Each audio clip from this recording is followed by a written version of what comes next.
साजन छे कले दुआर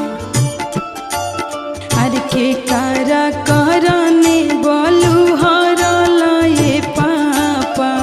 साजन छे कले